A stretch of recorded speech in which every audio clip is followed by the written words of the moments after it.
ये आकाशवाणी का प्रसारण है। क्या आपने भी कभी ये आवाज अपने रेडियो पर सुनी थी? क्या आप जानते हैं कि ये आवाज आप तक लेकर कौन आता है? जी हाँ, आप तक ये आवाज लाती है आकाशवाणी। वही आकाशवाणी जिसके माध्यम से भारत में प्रसारण की शुरुआत आज ही के दिन वर्ष 1927 में हुई थी। उस वक्त देश में न मोबाइल था न इंटरनेट, लेकिन बिना किसी तार या नेटवर्क के माध्यम से दूर दराज के गांव शहरों तक संदेश पहुंचाने का सपना देखा गया।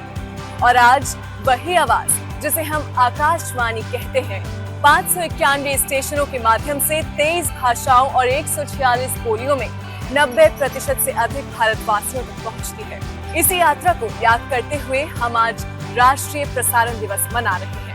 वह दिन जो भारत के प्रसारण क्षेत्र की गौरवशाली यात्रा का प्रतीक है। 23 जुलाई 1927 को भारत में पहली बार व्यवस्थित रेडियो प्रसारण की शुरुआत हुई, जिसने देश के कोने कोने तक सूचना, शिक्षा और संस्कृति की रोशनी पहुंचाई। प्रसारण क्षेत्र ने भारत की प्रगति में महत्वपूर्ण भूमिका निभाई है। स्वतंत्रता संग्राम के दौरान रेडियो सूचना प्रसारित करने और एकता को बढ़ावा देने का एक शक्तिशाली उपकरण था। आजादी के बाद यह विशेष रूप से ग्रामीण क्षेत्रों में साक्षरता, स्वास्थ्य संबंधी जागरूकता और कृषि से जुड़े ज्ञान को बढ़ावा देने में सहायक रहा है। राष्ट्रीय प्रसारण दिवस न केवल तकनीकी प्रगति बल्कि विविधता से भरे राष्ट्र को सूचित, शिक्षित, मनोरंजन और एकजुट करने की दिशा में रेडियो की स्थायी शक्ति का महत्व भी बताता है।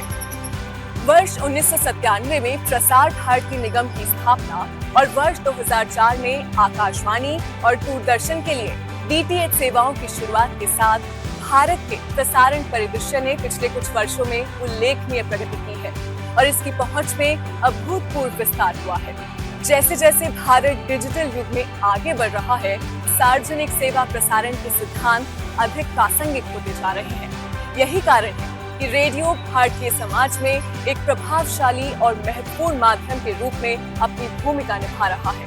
सरकार की डिजिटल इंडिया, भारत नेट और सामुदायिक रेडियो सहायता योजना जैसी परियोजनाएं इस आवाज को हर गांव, हर घर तक पहुंचाने में मदद कर रही हैं। आज रेडियो भारत के 80% भौगोलिक क्षेत्र और 90% से अधिक आबादी तक पहुंच चुका है। डिजिटल रेडियो, एफएम चैनल की नीलामी और प्रसारण का स्वचालन आकाशवाणी को और भी आधुनिक और सशक्त बना रहे हैं। तो आइए इस राष्ट्रीय प्रसारण दिवस पर हम सब जुड़े उस आवाज के साथ जो हमें जोड़ती है, हमें सशक्त बनाती है और हमारे सांस्कृतिक धरोहर को जीवित रखती है।